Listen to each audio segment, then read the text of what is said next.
They didn't negotiate. They took it. Here's the paradox. This is being sold as stabilization, even recovery, while bypassing the very systems designed to restrain power. The United States openly declared, "We will take it," referring to Venezuelan oil exports, and the president said he didn't have to consult with anybody, not Congress, not even the Attorney General. On the first day alone, the value cited was $5.2 billion. Those are the facts. What that suggests is bigger, because this isn't just about Venezuela. It reaches straight into your life.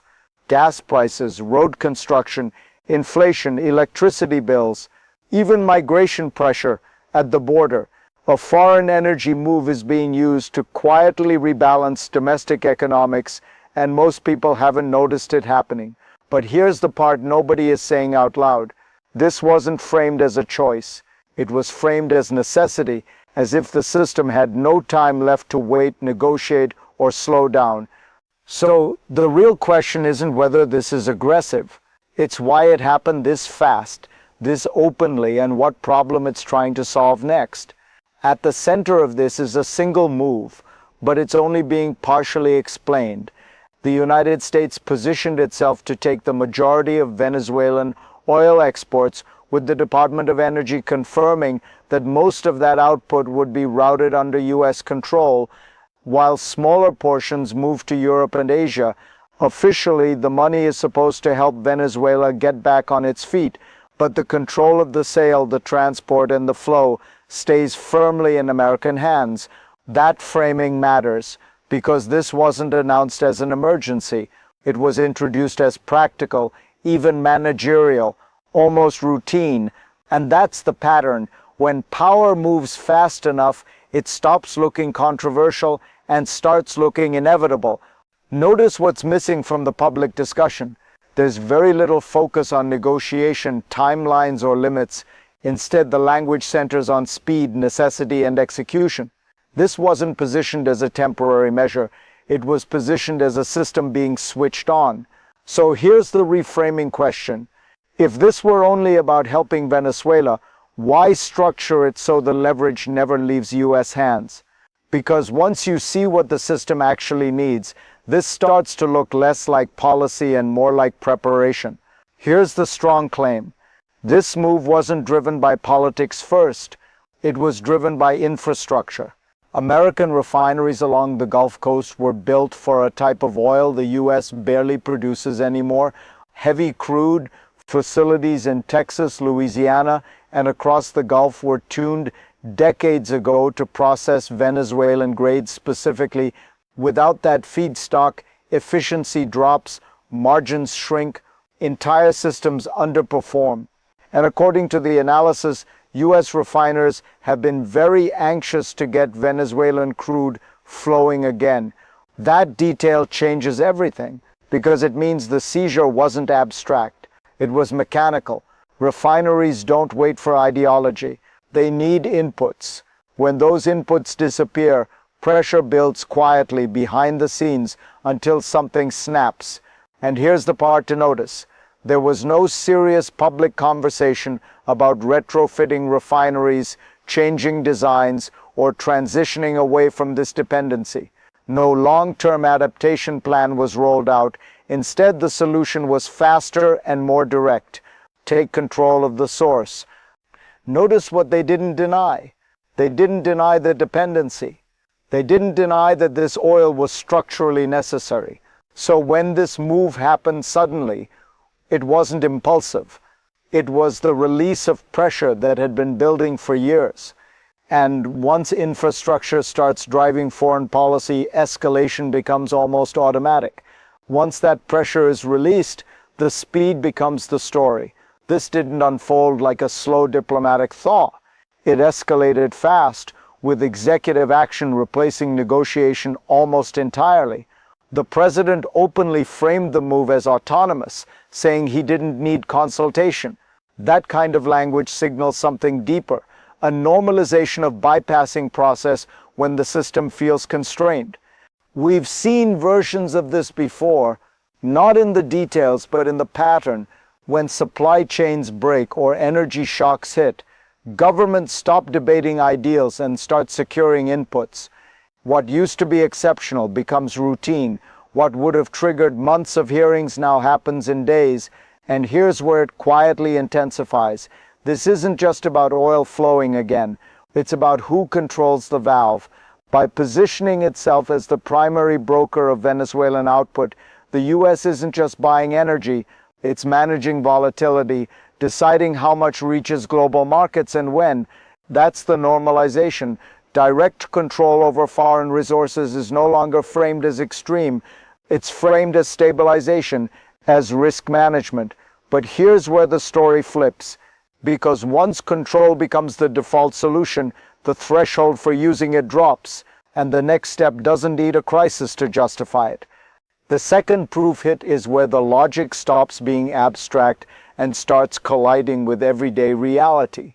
While officials talked about recovery and stability, the Department of Energy made something else explicit.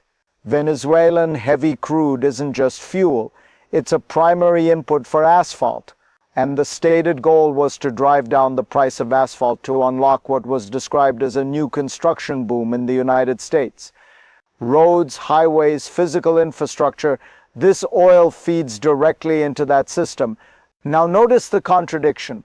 Publicly, the revenue from these oil sales is described as money that will help Venezuela get back on its feet.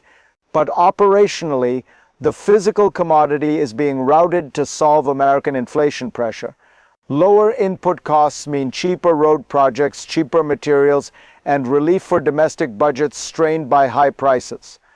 Here's why that detail permanently changes how you see this.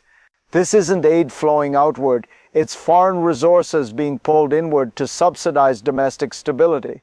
Venezuelan oil becomes a tool for lowering US inflation metrics without calling it a subsidy. And once you see that, the moral language fades. What's left is incentive. When inflation, infrastructure costs, and political pressure align, control stops being controversial. It becomes efficient. But now, watch how fast this widens beyond roads and fuel. Then the pressure starts stacking. At the same time, this oil strategy is coming online. Global markets are already unstable. The analysis describes unprecedented unrest in Iran, with the risk of sudden supply disruptions hanging over prices. Against that backdrop, Venezuela is labeled a sleeping giant. Once producing nearly 3.5 million barrels a day, output collapsed to under a million. Restarting even part of that capacity changes the math fast. Now stack the next development. That volume isn't just insurance against Middle East shocks. If released too quickly, it could trigger supply surges and violent price swings. That's why control matters. By taking the majority of exports, the US effectively installs itself as a regulator of Venezuelan output, smoothing or tightening flow as conditions demand. Add one more layer. Western oil companies are described as eager to knock down the doors to access reserves larger than Saudi Arabia's, but only if legal stability is guaranteed. The money is waiting, the infrastructure is waiting, the risk tolerance is changing. 984 B06 A055 DC 4467 84 B02 CCF9. This is what acceleration looks like. Multiple pressures converging at once, reducing room for delay. So the question sharpens, what happens if this system keeps moving faster than oversight can catch up? Now bring it back to where this actually lands, with you.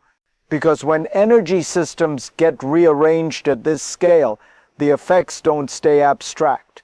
They show up in prices you feel, delays you notice, and pressures that quietly move closer to home. Lower asphalt costs sound technical until you realize that means which roads get fixed, how fast projects move, and where public money suddenly stretches further. Energy decisions upstream decide what downstream feels affordable. Then there's migration. The analysis is blunt.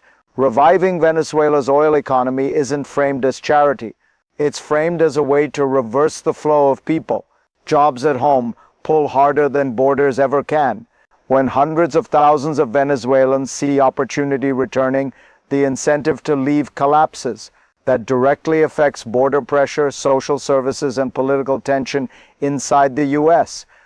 Notice how ideology disappears here. This isn't about left or right.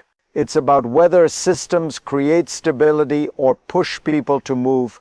When energy collapses, societies leak people. When it restarts, they pull back. If this feels familiar, say so in the comments, because the unsettling part is this. Once governments learn they can manage social outcomes by controlling energy flows, the playbook doesn't stay limited to one country, and that leads to the mechanism that makes all of this possible. The reason this works isn't force alone, it's leverage. This entire strategy runs on a simple mechanism: control the choke points, and everything downstream starts to align. Energy is the master input. It sets the price of transportation, construction, manufacturing, even food. By positioning itself as the broker of Venezuelan oil, the US isn't just influencing one sector, it's quietly shaping multiple systems at once. Look at how incentives line up. Refineries get the crude they're engineered for. Construction costs ease. Inflation pressure cools. Migrant flows reverse as jobs reappear at the source. Even global markets stabilize because supply surges are no longer random, they're managed. None of this requires constant enforcement. Once the incentives are wired correctly, the system runs itself. Here's the unsettling insight.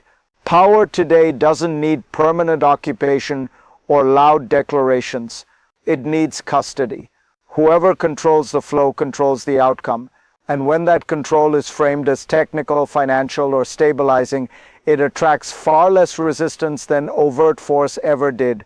That's why this doesn't look like a crisis on the surface.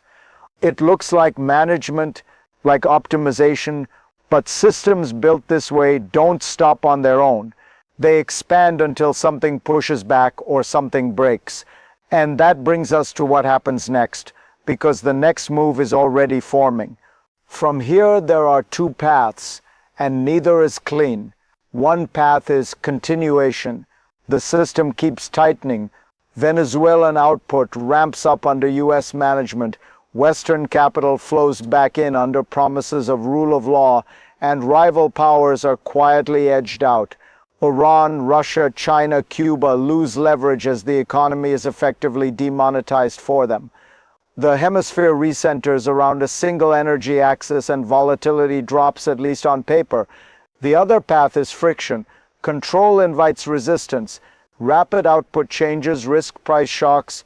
Political proxies become pressure points. And the more openly this strategy is acknowledged, the harder it becomes to maintain the fiction that this is merely technical management rather than raw leverage. Systems that move this fast don't fail slowly. They fail at inflection points. Here's what makes this moment unstable. The benefits arrive immediately, but the costs are deferred. Cheap asphalt now, calmer markets now, but dependency compounds. The more systems rely on this flow, the less room there is to reverse it without pain. So momentum matters more than intention. And right now, momentum is clearly winning, which means the next decision won't be about whether to continue, but how far to take it. And that leads to the final question this story leaves hanging. Here's the insight that ties it all together. This isn't a story about oil. It's a story about systems under stress, choosing speed over consent. When energy, infrastructure, migration, and inflation all converge, power stops asking and starts moving. Venezuela didn't just become a supplier, it became a lever. And once levers work, they get reused. 984B06 A055 DC 446784B is 02 CCF9. Reframe the entire story this way. What looks like foreign policy is actually domestic stabilization outsourced. Control the inputs and the outcomes follow quietly, efficiently, until they don't. Because the real question isn't whether this strategy succeeds. It's what happens when more countries, more sectors, and more crises are managed the same way. This system doesn't announce its limits. You only discover them when something finally pushes back. And when it does, it won't start in Caracas. It'll start where the pressure builds next. If you want clear, calm analysis as this unfolds, follow and subscribe. The next layer of this story is already forming.